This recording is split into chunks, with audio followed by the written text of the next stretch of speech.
Welcome home to philosophy, where we wonder about everything and anything is possible. Hi, I'm Dr. Robert Corey, the Laughing Philosopher. Life is complicated. The world is complicated, and you are complicated.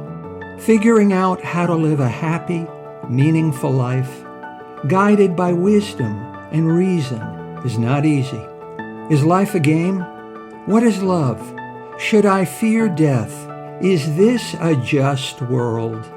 Almost from the moment of birth, you've been told how to behave, how to fit in, and how to fulfill other people's expectations. You fear that you will lack importance or cease to exist in the lives of others if you think for yourself and question the rules and roles you've been told define you. Wisdom and reason will remove this illusion so you can live authentically in the world around you, find your true purpose, and become your real self. Welcome to episode 80. Is having children morally wrong? Henry David Thoreau said, "If a man does not keep pace with his companions, perhaps it is because he hears a different drummer. Let him step to the music he hears, however measured or far away." What's individuality anyway? It's the principle that you should find your own unique higher purpose, rather than imitating others, or worse, unthinkingly obeying the majority's conventional rules and expectations. Humans are inherently good. You have good sense and a good conscience, so you should trust your own judgment and insight rather than the majority's opinion or the beliefs of biblical characters who lived hundreds of years before you were born and didn't know germs cause disease or the world is round. Other people's attitudes, feelings, and beliefs are things outside yourself that you cannot control. Inside yourself, your own attitudes, feelings, and beliefs are up to you and in your power to control. So, why are you so anxious about how you look from the outside? Isn't it more important how you feel about yourself from the inside? From the outside, you are expected to live a conventional life. Living a conventional life means marriage and a family, just as being a triangle means having three sides. Having children is what naturally happens. Married and childless is unnatural. However, the sole aim of living is a happy and successful life. To be happy, your life must be a success, and a successful life is a conscious, intentional, and deliberate one, not an unthinking and unreflecting one, but a life of conscious choices, intentional decisions, and deliberate actions. Following the majority, without even wondering where it's going or why, has never been a guarantee of success or happiness. The majority elected Hitler. The majority voted to kill Socrates. The majority rewards conformity and punishes individuality. The majority is always running toward the very thing it should be running away from. From the outside, you may act like most people and live a conventional life. But from time to time, on the inside, don't you feel crucified? Is procreation morally wrong? Procreation is often not a conscious choice, but automatic. You wouldn't let anyone steal your car or your money, yet you allow a stranger to take from you the one thing that cannot be earned or bought back: freedom. With parenthood comes greater responsibilities and greater demands on your time and attention. You don't have to say yes. With children come a lifetime of new obligations and expectations to live up to. Raising a baby is a gargantuan challenge. You don't have to go to the same place where everyone else goes. Stop allowing the majority to deceive you. Many new parents reject the cult of compulsory joy. Of all the advice new parents despise, the winner is: cherish every moment. You don't have to accept every invitation to every party. Stop defining your happiness how others define theirs. Children are not a gift. Even so, you don't have to accept every gift life throws at you. Stop living how others live. You've been told you have no choice. You always have a choice. You can say no and step to the music you hear. Stop trying to keep up with the majority.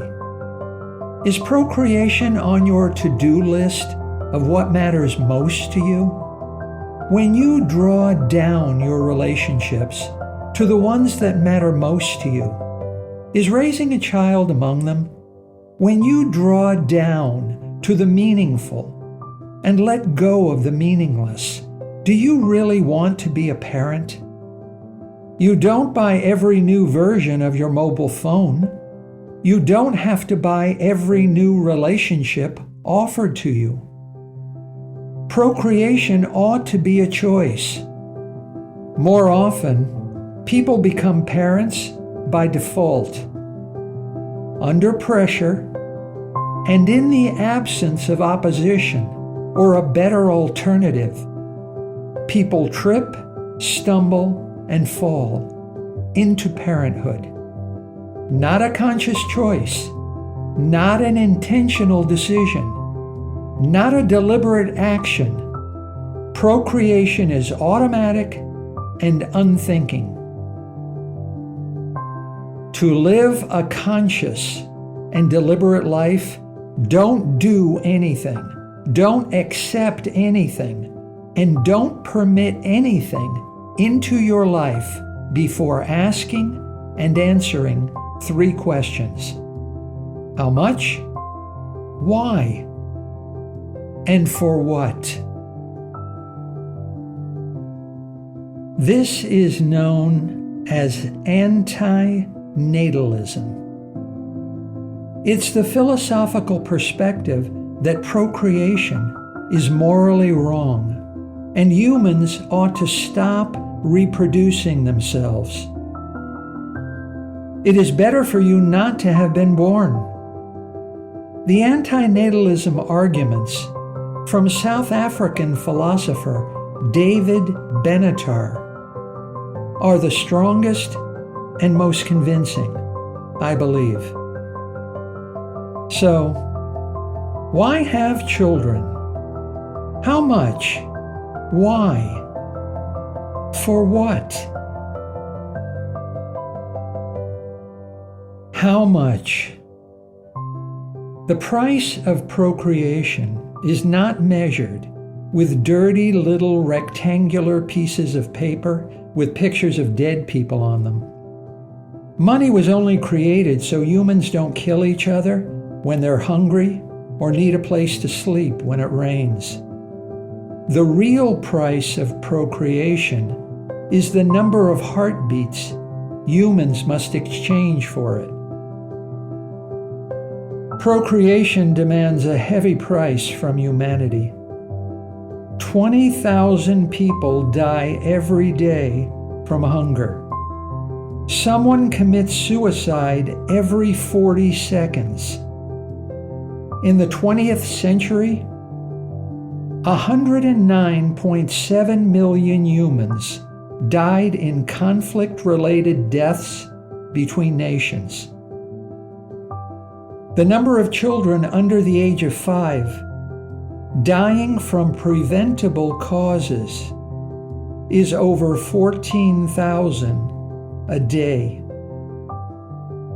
Worldwide, 1 billion people live on less than $1 a day.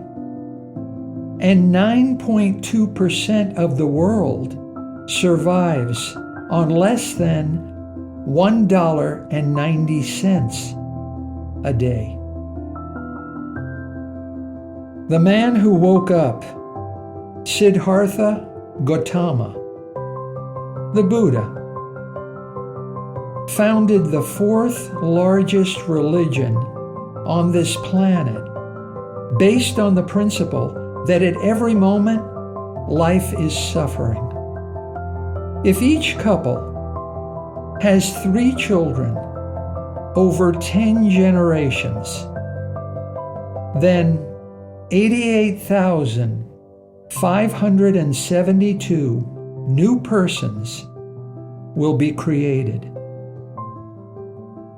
In 1960, the world's population was 3 billion. Today, on Tuesday, November 15, 2022, the world's population reached 8 billion. That's a lot of avoidable pain and preventable suffering. Do you think some of these people would be better off not to have been born? Why do we invest more thoughtful, rational decision-making in whether or not to adopt a dog, buy a car, or own a home than in whether to create a new person? Procreation ought to be a rational decision and not simply the result of rule-following and role-playing. Society exerts great pressure on you to procreate, but you are an individual and you have a choice. Why? A person has no moral right to inflict serious, preventable harms on others without their consent. If one wishes to take an action that affects someone else, especially adversely, and it's not possible to obtain their consent, then the morally correct decision is not to take such action. Procreation is morally wrong because it is impossible to obtain consent from the human who will be brought into existence. No one can predict exactly the fate of their child in the real-life world, but it is irrefutable that the child will be exposed to a multitude of risks and dangers, such as extreme poverty, crime, hunger, and abuse, and will suffer the pains of old age, disease, and death. A new person is created for the benefit of their parents. But it is impossible to create someone for their own benefit without their consent. Without obtaining their consent, a new person is never an end in itself, but is used merely as a means to an end, benefiting others. And this is morally wrong. A new person ought to be created for their own good, not just to benefit and reward others. In response to his 2006 book, Better Never to Have Been, David Benatar received the following letter. I've been diagnosed with a serious congenital heart disease when I was just 18. And today, in my early 20s, I suffer from severe heart failure and malignant arrhythmia that threaten to kill me. My heart has almost stopped many times, and I deal with the fear of sudden death each day of my existence. I am petrified by fear of death, and the agony and torment of imminent death is indescribable. I don't have much time left, and the unavoidable will happen soon. My life has been pure hell, and I don't even know what to think anymore. Certainly, sentencing someone to such a world is the worst of all crimes, and a serious moral violation. If it wasn't by my parents' selfish desire, I wouldn't be here today, suffering what I suffer for no reason at all. I could have been spared in the absolute peace of non-existence, but I am here, living this daily torture. For what? First, a better world would have more good and less evil. Suffering is evil. Less suffering is good and less evil. Procreation expands the number of targets on which pain and suffering take place and create more, not less, evil in the world. Second, coming into existence creates both good and bad experiences, both positive and negative outcomes, both pain and pleasure. Not coming into existence creates neither pain nor pleasure. The absence of pain is good. Good, even when there is not someone who is experiencing this good. However, the absence of pleasure is not bad. It's not bad because no one exists to be deprived of this good. To be born is to experience pain, which is bad, and pleasure, which is good. Not to have been born is to experience no pain, which is good, and no pleasure, which is not bad. Bottom line, not to have been born is a better bargain. Third, the purpose of life is not procreation. If it were life's only purpose, then children and seniors would have no right to life, since they can't procreate. Fourth, humans have a moral obligation not to deliberately create unhappy people who will experience unavoidable pain and suffering. However, we have no moral obligation to create happy people. That a child may be happy is not a morally good reason to create it, but that a child may suffer a troubled, unhappy life is an important and morally justifiable reason not to create it. And fifth, humans are a sick, deeply flawed, and self-destructive species. Humanity and its profound discontents are responsible for inflicting pain, suffering, and death on billions of humans.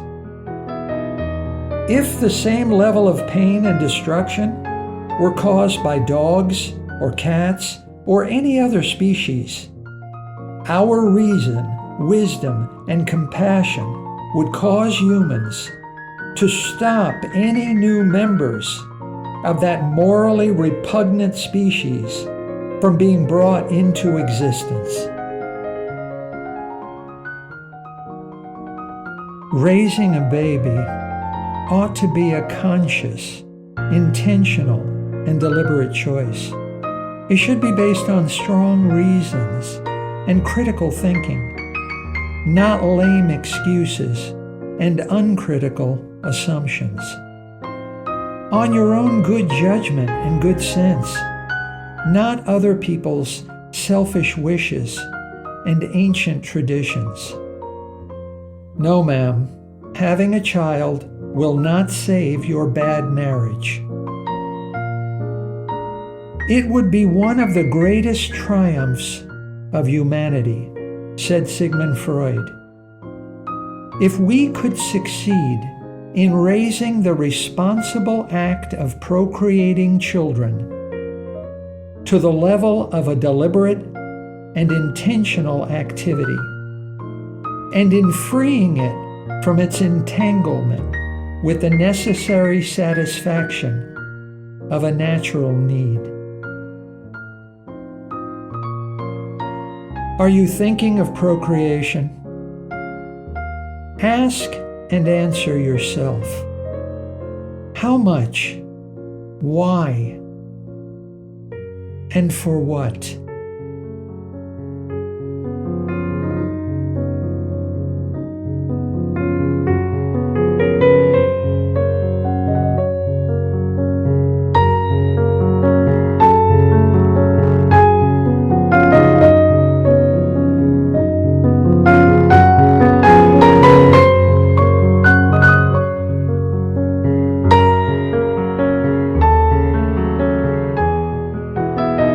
Thank you for listening. I hope you will take what you've learned and be a better person. Think for yourself. Question everything. Accept nothing that does not agree with your own reason and good sense. And I promise you, despite its sham and drudgery, you will get on pretty well in this crazy world. I'm Dr. Robert Corey. Until we meet again, be good.